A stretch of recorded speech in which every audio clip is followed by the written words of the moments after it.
Hola, ¿qué tal chicos? Hoy vamos a hablar del protocolo unificado. Pues la intención aquí es darles una idea en general de este protocolo unificado y de algunas recomendaciones a la hora de implementarlo. Entonces vamos a ver en general la estructura del protocolo unificado y vamos a ver algunas recomendaciones que les voy a dar para cada uno de los módulos de manera específica, pues cuando lo vayan a implementar directamente. Entonces, por supuesto, siempre vale la pena mencionar que es creado por el Dr. Barlow y otros colaboradores, que se creó en el 2011 y desde entonces, pues por supuesto, ha salido mucha evidencia a favor de este protocolo. Entonces, en términos de la estructura, nos vamos a encontrar que el protocolo unificado cuenta con 8 módulos. Aquí tenemos los primeros 4.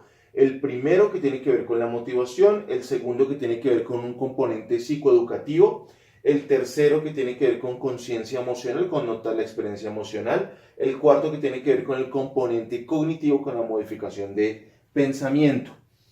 Los últimos 4 tienen que ver con el quinto, la conducta impulsada por emoción, que es la conducta objetivo, la que vamos a identificar a través de la formulación y también el manejo de la habitación emocional. El sexto, que tiene que ver con la conciencia y tolerancia de las sensaciones físicas o fisiológicas, pues aquí se asume que todas las emociones tienen algún componente emocional, tienen algún componente fisiológico relevante y por lo tanto es importante ser tolerante a esa respuesta fisiológica. El séptimo, que ya es exposición emocional interoceptiva y o situacional, que tiene que ver con que usualmente este protocolo se implementa para trabajar problemas de ansiedad y depresión. La verdad yo no he visto demasiada evidencia para el manejo de rabia, pero sí sé que todos los trastornos de ansiedad se pueden trabajar a través de este protocolo y también la depresión puede funcionar a través de este protocolo. Bueno, se puede solucionar, ¿no? Este protocolo puede funcionar para el manejo de depresión. Y finalmente tenemos el módulo de prevención de recaídas, que como su nombre lo indica, la idea es prevenir que la persona tenga una recaída más adelante. ¿Listo? Entonces, esos son los componentes principales, los módulos, los 8 módulos del protocolo unificado. Como se mencionan, son módulos. Lo idóneo, por supuesto, es aplicar los 8. Sin embargo, eso no quiere decir que dentro de su estructura modular no podamos tomar algunos elementos o profundizar en algunos módulos o hasta eliminar algunos otros. Dependiendo de cada consultante y dependiendo de la problemática, probablemente va a haber algunas cosas que podemos aplicar y otras que no puede que no sean tan necesarias. Cosas como, por ejemplo, al principio la motivación y la psicoeducación probablemente se les van a aplicar a todos, pero puede que no todos necesariamente necesiten algo profundo relacionado con la exposición interoceptiva, puede que necesiten más bien otra cosa. Entonces, esa es como la estructura general del programa, esos son los 8 módulos directamente mencionados. Por otro lado, vamos a tener la estructura de las sesiones y cuando tenemos la estructura de las sesiones, pues nos vamos a encontrar que esto es en general, cuando ustedes están implementando el protocolo unificado, esta es la estructura que debería tener cada una de las sesiones, ¿sí? Entonces usted llega al consultante, usted le revisa lo que usted habla o menciona lo que pasó en la sesión anterior y habla de la tarea. Pues recuerden que pues cada sesión se deja una tarea, eso es muy compatible con el modelo cognitivo-conductual, en tanto que usualmente siempre dejamos tarea o es muy usual que dejemos tarea. Entonces, revisamos la tarea, miramos la sesión anterior, qué fue lo que pasó en la sesión anterior, y eso, digamos, con eso iniciamos la sesión. Luego vamos a introducir un nuevo concepto y es que cada sesión, pues lo idóneo es que usted mencione algo nuevo, ¿cierto? Ya sea un nuevo aspecto del mismo concepto o un concepto completamente nuevo. Luego se hace algo de demostración del concepto durante la sesión, ya sea en un ejercicio práctico, a través de un juego de rol o a través de una metáfora, bueno, lo que usted considere necesario para ilustrar ese concepto nuevo en la sesión directamente. Y finalmente usted deja tareas específicas basadas en la aplicación de los conceptos aplicados en sesión. Entonces, si es un tema de psicoeducación, uno diría, bueno, pues entonces no hay tarea. Claro que hay tarea porque hay que hacer un registro y demás, hay que mostrar el nuevo concepto y demás. Bueno, que en la exposición, entonces tampoco hay tarea. No, también hay tarea en la exposición. Igual, yo reviso lo que pasó en la sesión anterior, le hablo de la exposición, demuestro el concepto de la exposición en la sesión y finalmente dejo tareas para la persona. Entonces, si se dan cuenta, en general todas las sesiones del protocolo unificado van a tener esta estructura general. Entonces, siempre que estén implementando el protocolo unificado, la idea es que tengan en su cabeza estos 4 aspectos a la hora de implementarlo, porque es la idea de que usted entre a sesión con estos 4 conceptos en la cabeza. Esa es la idea. Pues por supuesto, no se puede mencionar el protocolo unificado sin mencionar el modelo de regulación de James Gross. Aquí pues sabemos ya que pues, el Dr. Barlow planteó el protocolo unificado a partir de este modelo de James Gross, donde es el ejemplo que tenemos aquí abajo, donde se asume este modelo donde yo creo que algunos ya lo conocen, otros no. Si no lo conocen, pues se los menciono. Tenemos este modelo donde se plantea que ocurra una situación, lo que está dentro del cuadrado es la persona o la cabeza o el cerebro, la persona dirige su atención a esa situación en específico, hace una valoración cognitiva de lo que considera que es esa situación y después de eso genera una respuesta que, dentro de las cuales están las conductas y demás. Esa respuesta o conducta va a tener una influencia sobre la situación y sobre el contexto que también aparece acá. Entonces, esto es importante mencionarlo. ¿Por qué? Porque cada uno de los módulos planteados en el protocolo unificado va a ir a atacar cada uno de los procesos de ese modelo de regulación emocional. Entonces, ¿qué les recomiendo yo? Antes de implementar el protocolo unificado, revise el modelo de James Gross de regulación emocional, que es este que le acabo de mencionar rápidamente,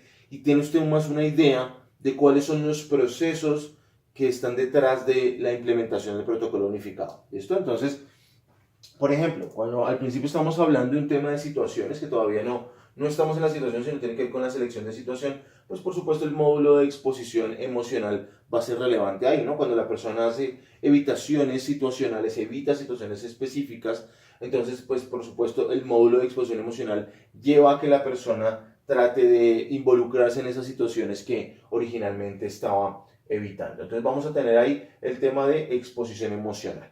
Por otro lado, en cuanto a la situación, ya cuando se esté directamente en la situación, pues la intención es previniendo la evitación emocional, básicamente que la persona muchas veces pueda hacer evitaciones sutiles nuevamente para tratar de no sentir o evitar algunos aspectos de esa situación. Entonces vamos a tratar de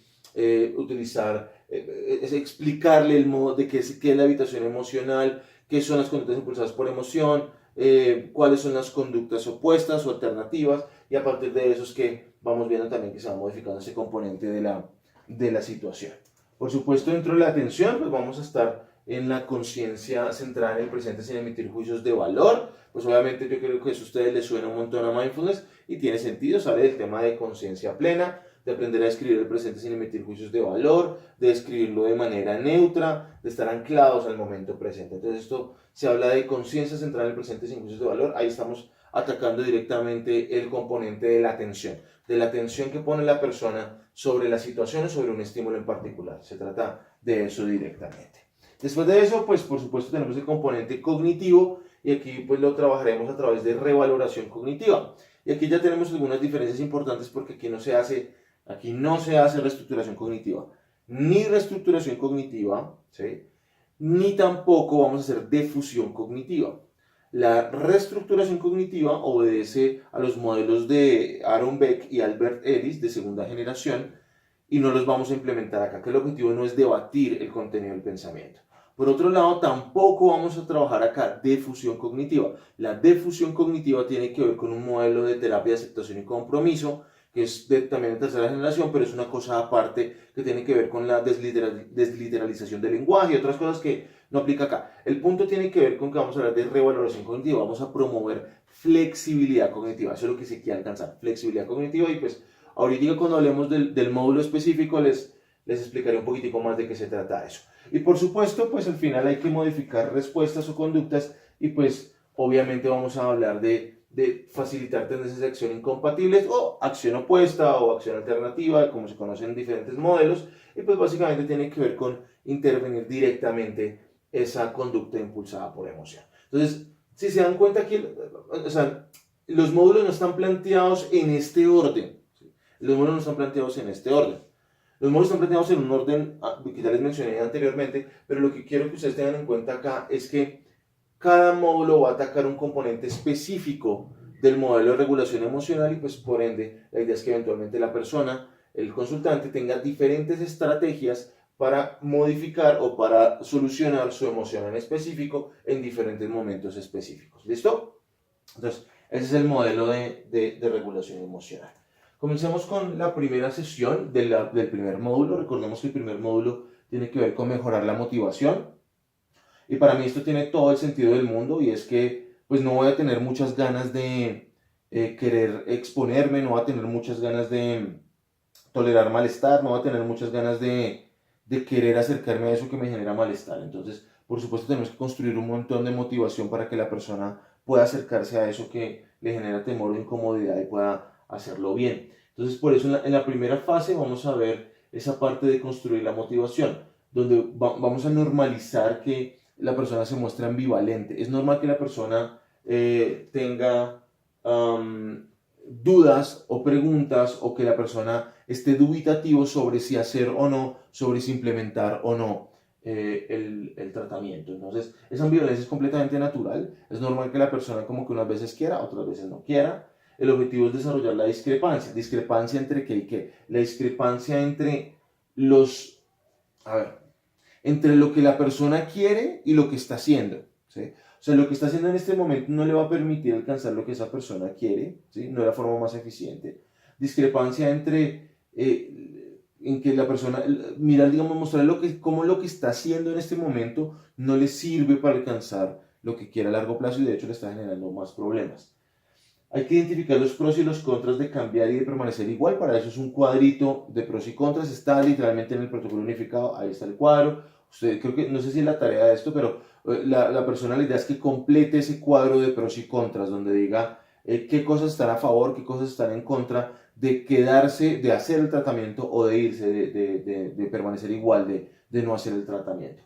Y este es un tema importante porque puede que al principio la persona...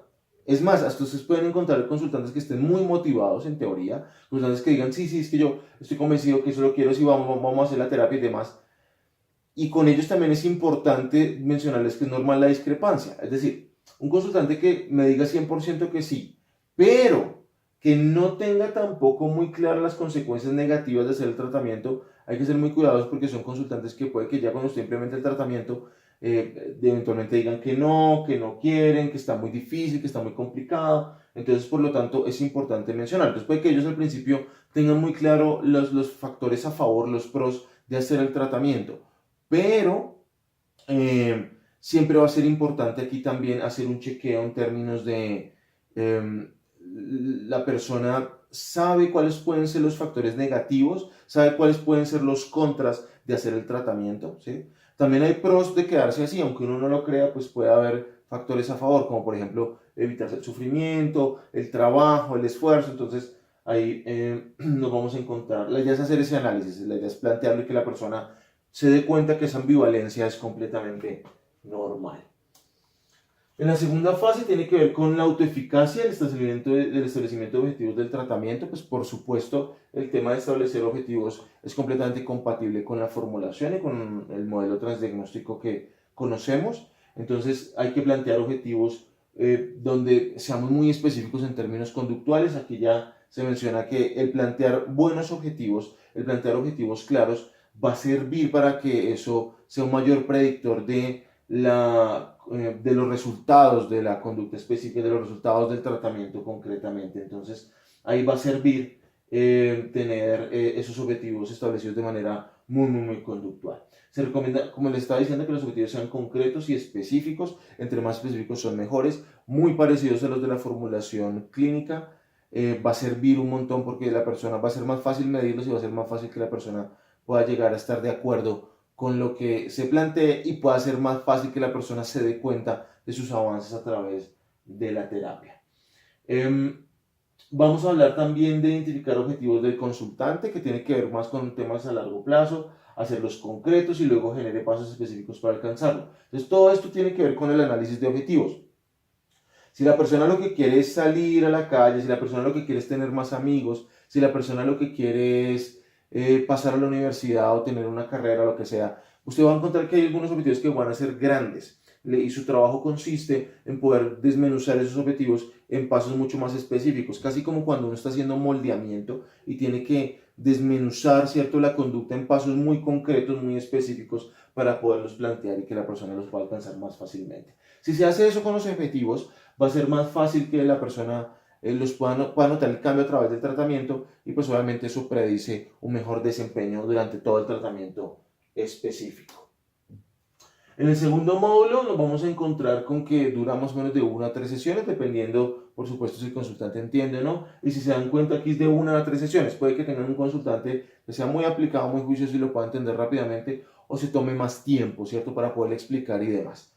Asegúrense que el consultante entienda, asegúrense que realmente están haciendo una buena psicoeducación, porque una de las cosas más nocivas que puede pasar es que el consultante no entienda muy bien qué es lo que ustedes están planteando, qué es lo que ustedes están sugiriendo, y por lo tanto en algún momento se retira el tratamiento, y eso es lo que no queremos. Entonces, por supuesto, hay que explicarlo muy bien. Hay que hablar en general del tratamiento, orientar al consultante acerca de los procedimientos, explicarle los módulos, explicarle cómo funciona, que se toma tiempo, que estamos hablando aproximadamente de 14 a 16 sesiones, bueno, todo ese proceso de explicarle el protocolo completo. Por supuesto, dentro de esa explicación, pues vamos a hablar acerca del foco del tratamiento. Y si se dan cuenta, pues básicamente es explicar un poco de la emoción, de la curva emocional, algo del modelo de James Gross. Vamos a hablar también de conciencia emocional, de notar la experiencia emocional, de aprender nuevas formas de responder, de aprender nuevas formas de comportarse. Y vamos a hablar de las exposiciones. Esos son como los 4 componentes principales a la hora de usted hacer esa psicoeducación, que la persona pueda entender cómo son las emociones, qué son las emociones, para qué sirven las emociones, cómo es la curva emocional, que la persona pueda entender cómo la conciencia emocional le va a ayudar, cómo aprender a observar su experiencia emocional le puede ayudar, que la persona pueda entender que la idea, que uno de los objetivos es aprender nuevas formas de actuar, aprender nuevas conductas, y finalmente que eso lo vamos a alcanzar a través de ¿qué? A través de exposiciones emocionales, que son unos componentes de cambio más grandes que tiene este protocolo y que de hecho es uno de los que más cuesta directamente.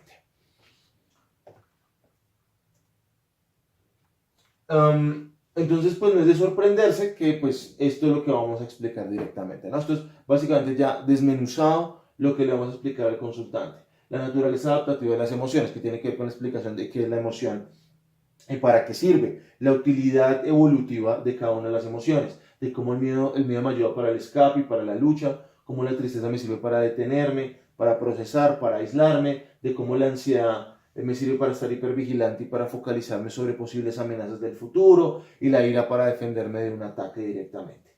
Entonces esto yo espero que ustedes ya lo conozcan, está muy bien explicado también dentro del modelo, el modelo emocional directamente, está muy bien explicado dentro del, no solamente el modelo emocional, sino también dentro del manual del paciente, del protocolo unificado, ahí está muy bien explicado, entonces pueden utilizar esos textos concretamente para utilizarlo en el consultante. Se utilizan los 3 componentes, el modelo de triple canal de respuesta, que también lo conocemos todos y que esto va muy acompañado del modelo ABC, que es el de análisis funcional, de antecedente, conducta, consecuencia. Entonces también vamos a tener los tres canales de respuesta, lo fisiológico, lo cognitivo y lo conductual. Entonces no me voy a demorar mucho explicando eso porque en esencia es explicar el análisis funcional, los 3 componentes de los 3 tipos de respuesta y pues darle una explicación breve al consultante de ese tema concretamente. Vamos a tener también las conductas aprendidas que tienen que ver con el tema del condicionamiento, y es que los consultantes van a entender por qué se desarrollaron las conductas que se desarrollaron en el caso de ellos, es decir, porque la persona tiene el problema que tiene directamente, porque la persona en particular tiene esa dificultad en específico. Entonces vamos a hablar también de las conductas aprendidas, de cómo yo aprendo a tenerle miedo a algo, cómo yo aprendo a tenerle miedo a un pensamiento, cómo yo aprendo a tenerle miedo a un perro. Entonces la idea es que usted le explique al consultante de qué se trata ese tema del condicionamiento y la persona pueda entender de dónde viene su miedo directamente. Ahora, en el módulo 3 nos vamos a encontrar con que también dura de 1 a 3 sesiones, que como les digo depende también del consultante y del proceso. Vamos a comenzar ya a hacer una habilidad. En el módulo anterior era mucho más de información y era un tema mucho más de discusión, de enseñar, casi muy parecido a una clase. Aquí ya vamos a hablar de entrenar en una habilidad específica. ¿Cuál habilidad específica? En conciencia emocional, en aprender a escribir el presente sin emitir juicios de valor. Y por eso es que estamos hablando de 1 a 3 sesiones, porque también tenemos consultantes que lo pueden implementar en una sesión rápidamente o necesitan mucho más tiempo, para aprender a hacer esa descripción. ¿Qué vamos a hacer? Vamos a introducir el concepto de conciencia emocional centrada en el presente o de conciencia plena, sin emitir juicios de valor. Por supuesto, aquí es válido que usted se valga de algunas metáforas y algunos elementos que puedan estar en algunos otros protocolos. Obviamente en el protocolo unificado le dan a usted unos ejemplos y demás, y le dan en el manual del consultante, dan algunas recomendaciones y dan un par de ejercicios, pero pues yo creo que si, a menos de que usted lo esté implementando en investigación, que ahí es donde usted en investigación tiene que aplicarlo pues al pie de la letra, pero de lo contrario usted puede valerse de otros recursos, ¿no? Entonces, en otros lugares de otros protocolos y de otros modelos, puede tomar algunas metáforas, algunas cosas para implementar aquí en el tema de conciencia emocional. La idea es conducir, es realizar un ejercicio de conciencia emocional en sesión. Sabemos que si usted va a entrenar en cualquier habilidad, pues la persona tiene que practicar la habilidad directamente y usted le tiene que mostrar la habilidad directamente a la persona en ese momento concretamente. Entonces, por lo tanto, la idea es conducir un ejercicio de conciencia emocional en la sesión específicamente, que usted le explique al consultante cómo es la habilidad y que le muestre cómo se entrena esa habilidad concretamente en la sesión específicamente. Entonces hay que pensar cuál va a ser el ejercicio, si usted va a implementar ese ejercicio, va a implementar otro, si usted va a trabajar más con adolescentes, si va a trabajar más con un adulto mayor, si va a trabajar con una persona que tiene, no sé, dificultades de, no sé, diabetes, entonces usted no le va a hacer conciencia plena con un dulce, entonces hay que planear muy bien cuál va a ser el ejercicio que usted va a sugerir y cómo lo va a plantear. Y además de eso también vamos a practicar las técnicas usando una inducción emocional a través de la música. Y es que al final, pues obviamente al principio comenzamos con algunos, los primeros ejercicios van a ser con algo muy físico, pero la idea es que eventualmente llegamos a hacer un ejercicio de conciencia emocional sobre la emoción, conciencia emocional. Y para eso se utiliza la música. Y cuando hablamos de música, pues por supuesto el protocolo no les va a dar a ustedes una canción en específico, sino lo que va a pasar es que usted va a acordar con el consultante, que el consultante le pueda mencionar a usted qué tipo de canciones tienen la potencia o la capacidad para generar una emoción en específico, ¿sí? Obviamente, si la persona no se dice que no tiene ninguna canción en particular, pues bueno, pensemos en otro tipo de estrategias, una imagen, un objeto, una situación. Bueno, ya la idea también es que ustedes sean creativos, pero el objetivo tiene que ver con utilizar un estímulo como una canción o como una foto o como un objeto para inducir una emoción y a partir de eso pues plantear que la persona pueda observar su experiencia emocional directamente. Dentro de ese modelo de conciencia emocional, pues por supuesto algunas otras recomendaciones.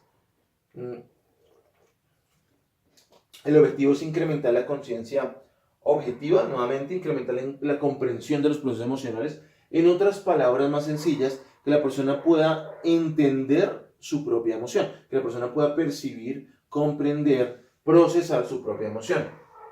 Que también ocurren emociones acerca de emociones. Y es que, pues por supuesto, puede ocurrir unos procesos donde la persona comienza a emitir juicios de valor acerca de su propia experiencia emocional, que la persona se comience a juzgar porque se siente triste, porque se siente ansioso, porque es una tontería, es una bobada que yo todavía tenga miedo, es una estupidez que yo me sienta triste, es una tontería que yo me sienta avergonzado. Entonces eso tiene que ver con esos juicios de valor y por supuesto pues se generan emociones acerca de emociones. Hay momentos en que las personas tienen rabia o más bien que tienen rabia, expresan con irritabilidad, expresan con rabia momentos de tristeza, entonces ahora, o momentos de preocupación, entonces por supuesto también ahí tenemos emociones acerca de emociones. Que los juicios de valor obviamente asociados a las emociones se perciben como peligrosas, como algo no deseado, sobre todo en el caso del miedo, ¿no? No quiero sentir esto, me va a pasar algo y demás, entonces es que eso quiere decir que estoy enfermo, que va a ocurrir algo, entonces tiene que ver con ese tema de percibir las emociones como peligrosas o como algo no deseado. Por lo tanto, pues vamos a comenzar a hablar también y vamos a comenzar a introducir el concepto de evitación emocional, o sea, acerca de cosas sutiles que uno puede hacer para evitar sentir emociones que no quiero sentir o para evitar cosas que no quiero percibir, para evitar emociones concretamente. Entonces ahí vamos a tener temas de evitación emocional.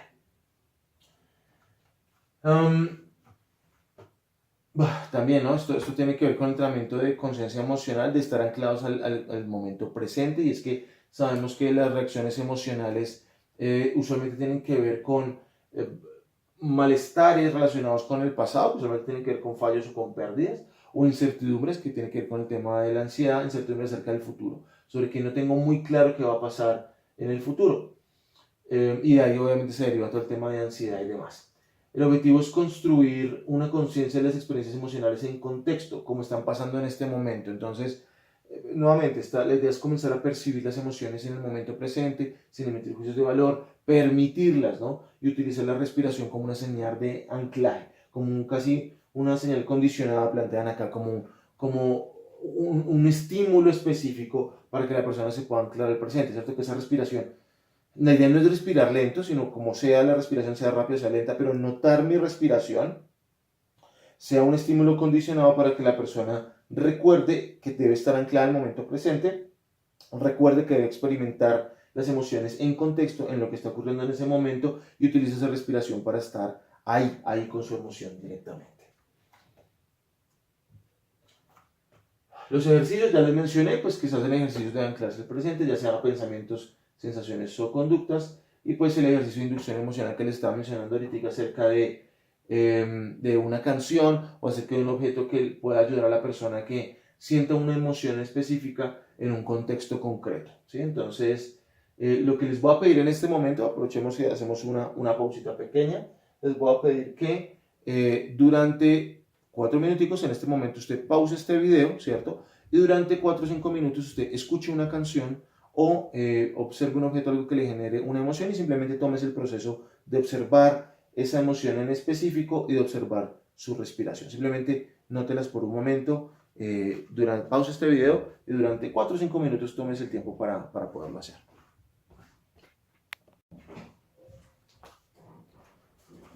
Bueno, entonces, ya una vez ustedes hicieron este ejercicio y pues aprovecharon para anclarse al momento presente y demás, pues yo espero que ustedes comiencen a tener una idea de lo que hay que entrenar al consultante, o tengan una idea también de lo que viene, de lo que hay que hacer con el consultante y de los retos que implica eso. Entonces, una vez ustedes hacen entrenamiento en conciencia emocional, pues viene el componente cognitivo. Entonces ese componente cognitivo nuevamente se puede tomar de 1 a 2 sesiones. La idea es comenzar a hablar acerca de la valoración cognitiva, y cuando hablemos de valoración cognitiva no estamos hablando de sesgos. Yo no le voy a hablar de sesgos a la persona, yo no le voy a mencionar el tema de catastrofización o no.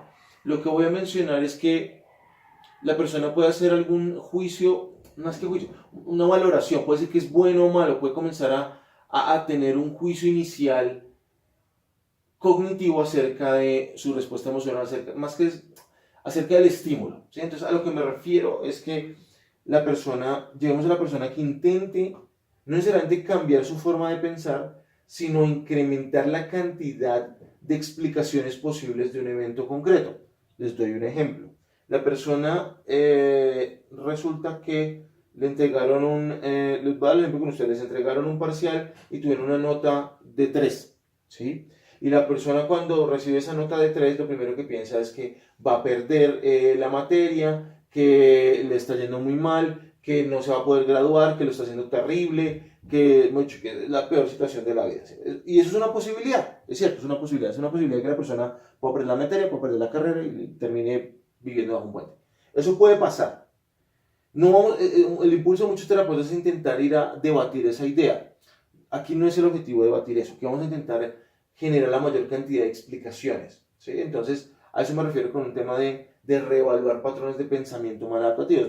No se trata de decir que no se no puede pasar, sino miremos si hay otras explicaciones alternativas, si hay otras posibilidades, si incrementamos la flexibilidad, si hay otras, como está la posibilidad de que te vaya muy mal, puede que te vaya muy bien, o puede que te vaya no tan mal, o puede que te vaya más o menos mal, o más o menos bien, o un poco bien. Entonces la idea es que la persona pueda comenzar a generar diferentes explicaciones. Entre mayor sea la cantidad de explicaciones que pueda tener la persona, entre más flexible sea, se ha encontrado que estas personas pueden tener una mayor tolerancia a la emoción y pueden estar un poco más regulados. Por lo tanto, entonces, la idea es incrementar la flexibilidad en la valoración de diferentes situaciones, que es otras palabras para decir que se incremente la cantidad de interpretaciones diversas, ¿sí? No es cantidad de interpretaciones diciendo lo mismo, es que me va a ir mal, re mal, recontra mal, muy mal, terriblemente mal, supremamente mal. No, la idea es que tenga explicaciones alternativas al fenómeno. Entonces, ese es el objetivo, ¿no? Introducir esa valoración cognitiva y la idea que la persona pueda comenzar a reevaluar esos patrones de pensamiento maladaptativos, que la persona pueda incrementar esa flexibilidad de valoración, esa cantidad de explicaciones frente a un fenómeno en específico. Obviamente vamos a hacer un ejercicio en sesión, de hecho ya viene dentro del protocolo esa imagen ambigua, y la idea es que la persona pueda dar la mayor cantidad de explicaciones a ese escenario. Si mal no recuerdo, pareciera que es una persona al lado de otra que está en una cama. Y entonces la idea es que la persona pueda tener un montón de explicaciones de qué pasará en ese escenario, están enojados, no están enojados, están tristes, están felices. Entonces, entre mayor sea la cantidad de explicaciones, pues va a generar mayor flexibilidad. Entonces, por eso habla acerca de valoraciones directamente. Y por supuesto, se menciona cómo el pensamiento tiene un impacto sobre las emociones directamente. Entonces, otra cosa, digamos, importante dentro de este tema es que yo les estoy diciendo que no se va a hablar sobre sesgos, ¿sí? No vamos a hablar sobre sesgos. Sin embargo, vamos a hablarlas como trampas. Entonces, ¿por qué vamos a hablarlas? ¿Por qué cambiamos el lenguaje? ¿Por qué no vamos a hablar de sesgos directamente? Porque al hablar de sesgos estamos asumiendo que es un tema de un error, que hay que corregirlo, que la persona está pensando mal. Y aquí no se trata tanto de eso, sino se trata de ciertas trampas. Y cuando hablamos de trampas me gusta esa palabra porque estamos tratando de mencionar al consultante que es como que está quedándose atrapado, ¿sí? Atrapado en ese patrón de pensamiento. No estoy diciendo que esto sea malo, o sea, de hecho, pensaremos saltar a conclusiones inherentemente no es malo, ¿sí? O sea, sí, puede ser muy útil para la supervivencia, me puede servir para tener una vida más adaptativa, pero también me trae problemas, ¿sí? Entonces, por supuesto, si la persona está en tratamiento conmigo, probablemente es porque estas trampas de pensamiento ya no le están funcionando, ya están funcionando más bien como trampas y están dejando a la persona atrapada en algo, ¿sí? Entonces, la intención para que la persona salga de esa sensación de atrapamiento tiene que ver con generar explicaciones alternativas, generar valoraciones diferentes, ¿cierto? Distintas. Sin embargo, pues obviamente yo le menciono esas trampas de pensamiento, la sobreestimación de la probabilidad, la catastrofización o pensar lo peor.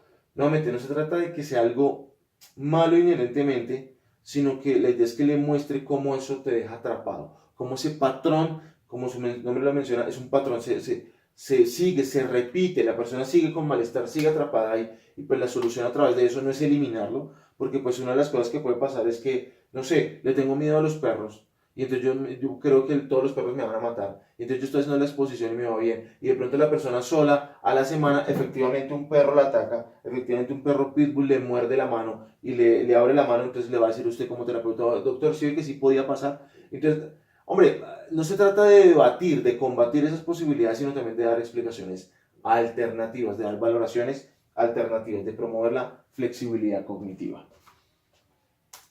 Eso ya lo mencioné entonces que el objetivo es promover que la flexibilidad, ¿cierto? Flexibilidad en ese pensamiento, no la rigidez, la flexibilidad. En el quinto módulo, que también dura de 1 a 3 sesiones, vamos a hablar de la conducta impulsada por emoción y la evitación emocional. Pues en este caso vamos a hablar concretamente acerca de conductas o respuestas específicas.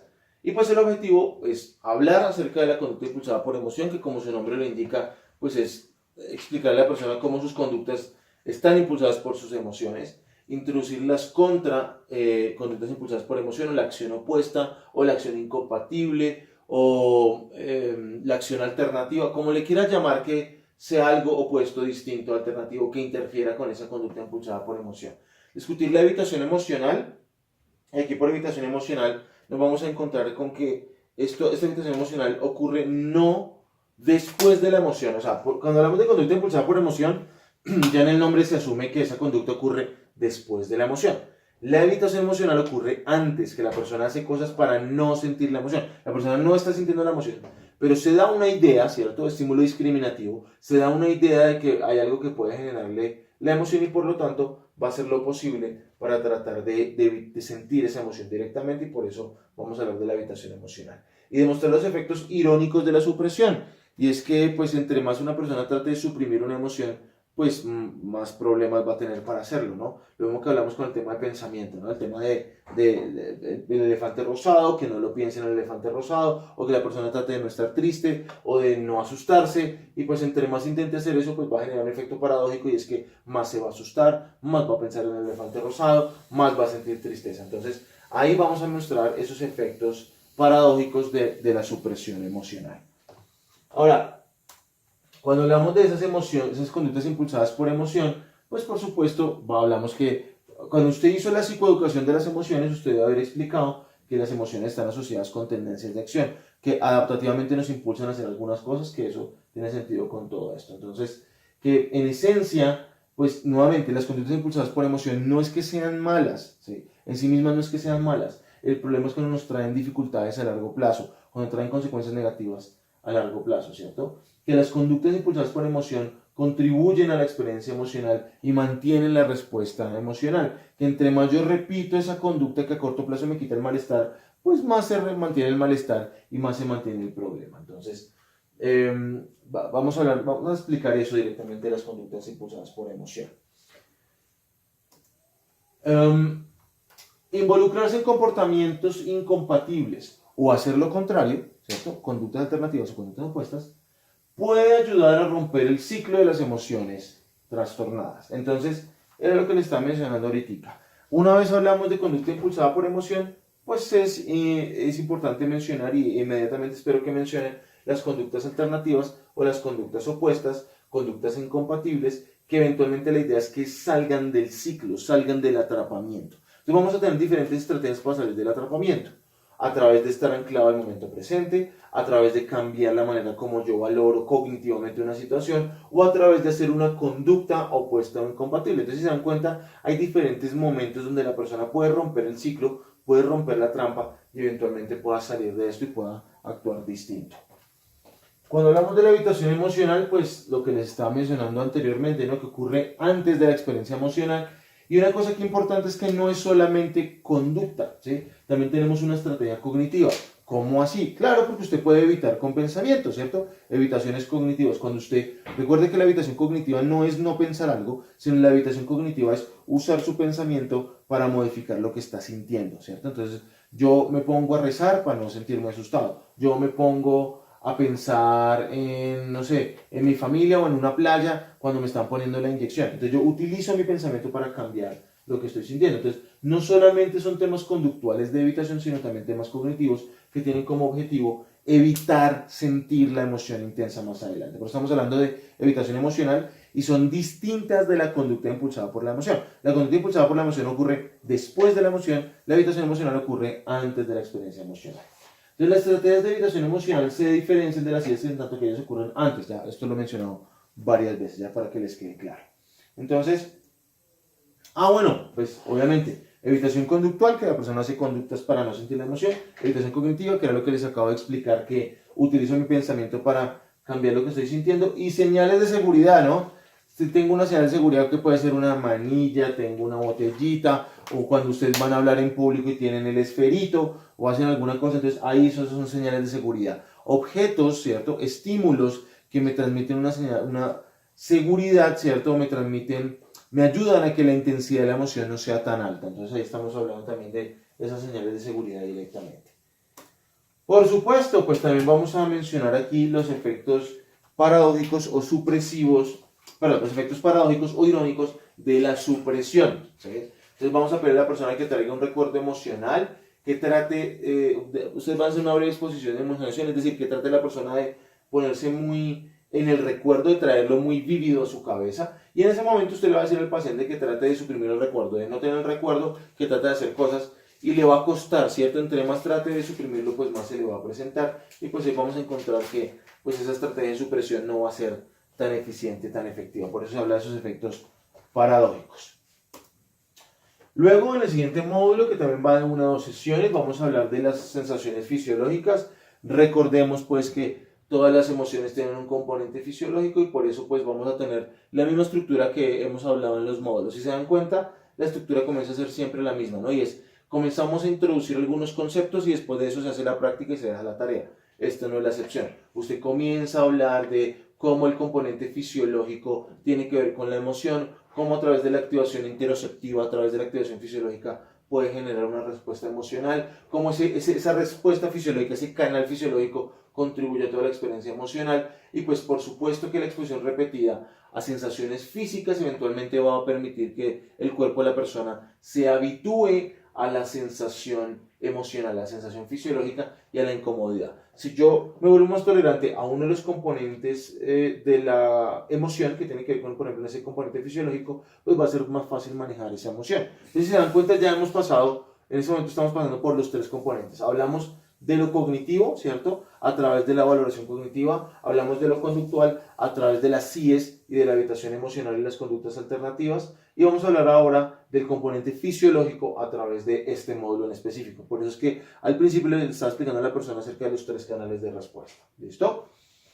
Entonces, una vez usted le explique, adivine qué es lo que tiene que hacer, pues un ejercicio, ¿cierto? Y ahí pues básicamente no me va a demorar demasiado porque está muy bien explicado, donde usted va a pedir al paciente que que haga unos ejercicios que son de inducción de sensaciones fisiológicas. Estos son algunos ejemplos: respirar por un pitillo delgado, girar en círculos, correr en el mismo lugar, el tema de la bufanda en el cuello, sensación de calor. Bueno, hay varias cosas, hay varias sensaciones ahí que van a ser relevantes. Por lo tanto, pues hay varios ejercicios que nos van a permitir generar esa sensación. Entonces, la misma estructura. Explico al principio y luego vamos a la práctica. Explico y práctica. Entonces, el módulo 6 no es la excepción.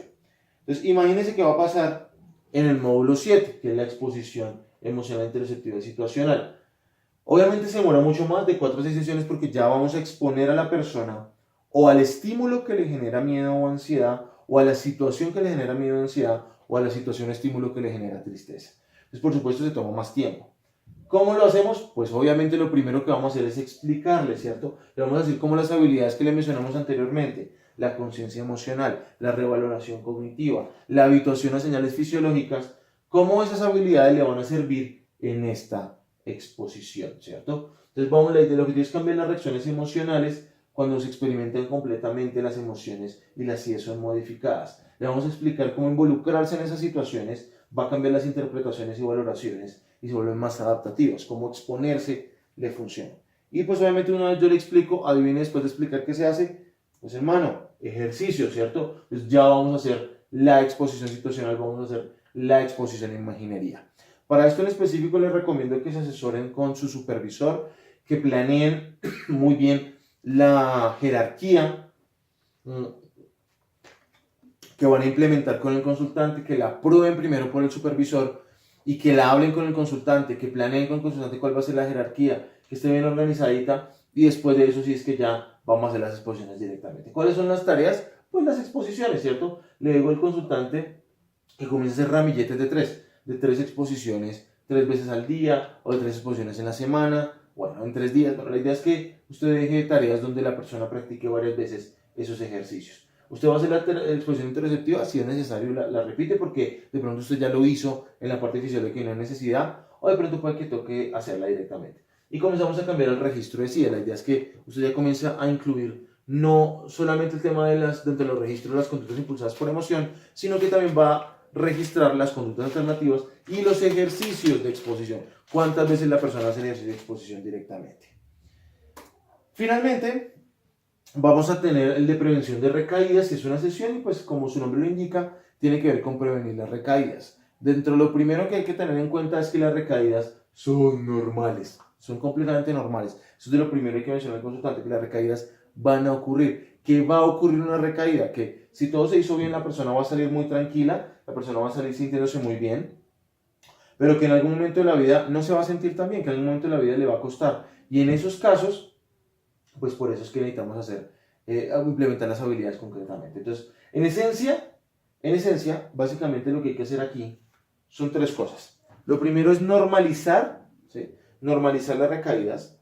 Lo segundo es que la persona pueda identificar los detonantes, ¿cierto? Para eso se necesita un análisis funcional y el tema del triple canal de respuesta. Y tercero, que la persona sepa implementar las habilidades. ¿Cuáles habilidades? Las que le enseñamos. Conciencia emocional, tolerancia a las sensaciones fisiológicas, el tema también de la interpretación distinta, la flexibilidad cognitiva. Entonces, en ese caso, implementar todas esas habilidades para solventar esa cuestión emocional que le esté disparando, que le esté generando la recaída directamente. Entonces, esa es como la idea, ¿no? Promover esa generalización de las habilidades.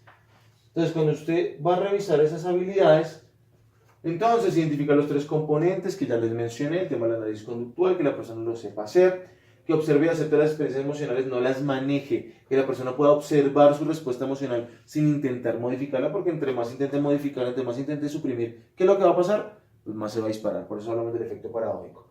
que practique la conciencia centrada en el presente, que permite que las emociones tengan su curso, no que lo tomen usted, que no que tomen control del paciente. Que considere diferentes interpretaciones y valoraciones, que permita la flexibilidad, que afronte el miedo modificando sus conductas impulsadas por emoción, que escoja hacer conducta opuesta, que escoja hacer algo distinto, ¿sí? Que prevenga la evitación emocional a través de ¿qué? De que permite que las emociones estén, que permite que ocurran las acciones directamente, ¿sí? Que en la vida cotidiana pues usted comience a solucionar las expectativas del consultante, es decir, el paciente puede que tenga la expectativa que nunca se va a sentir mal y pues obviamente eso no va a ocurrir. Vamos a tener emociones fuertes y pues no es de sorprenderse que en estas épocas de pandemia y de cuarentena pues muchos de nuestros consultantes hayan tenido una recaída, muchos de nuestros consultantes se les haya disparado nuevamente el problema de ansiedad y en esos casos pues obviamente vamos a implementar las habilidades, pero el punto está en que hay que normalizar que vamos a sentir malestar, que el objetivo no es no sentir emoción, porque eso nunca va a ocurrir, la persona siempre va a sentir emociones y que son necesarias de hecho para la vida, sino que vamos a plantear una postura de no juicio de valor, de no emitir juicios de valor acerca de las fluctuaciones emocionales y acerca de las fluctuaciones naturales que ocurren con diferentes elementos, ¿no? La idea es utilizar nuevamente habilidades. Y pues finalmente la intención es que el paciente funcione un poquito como un terapeuta. ¿Cómo así? Al final, pues la idea es decirle al paciente, bueno, si usted pasó todo el tratamiento, ¿cierto? Y de pronto usted se encuentra a alguien, algún amigo que tiene síntomas muy parecidos a los suyos, ¿qué le sugeriría? ¿Usted qué le funcionó? Usted le sugeriría que haga explicaciones alternativas. Usted le sugeriría que haga ejercicios de exposición. ¿Qué le sugeriría directamente? Entonces, que el paciente comience a funcionar como terapeuta también va a ser muy útil para que efectivamente este tratamiento se generalice y las habilidades se generalicen directamente. Entonces, estas son, en resumen, todos los módulos del protocolo unificado y algunas recomendaciones de cómo se implementan. Recuerden siempre corroborar con sus supervisores a la hora de implementarlo y pues obviamente de entender, de preparar antes de las sesiones, de entender bien el concepto, de preparar muy buenos ejercicios diseñados específicamente para los consultantes. Es un protocolo tremendamente útil, yo lo utilizo un montón y como les decía me funciona para muchos fenómenos emocionales, principalmente para ansiedad y para depresión, pero funciona muy bien en general para problemas emocionales que no sean demasiado graves. ¿Listo? Entonces, este es el protocolo unificado, revísenlo, lean el manual del paciente, lean el manual del terapeuta, ahí está muy bien explicado, está muy desmenuzadito y por supuesto quedo atento a cualquier duda o pregunta que tengan. Chicos, que estén muy bien. Hasta luego.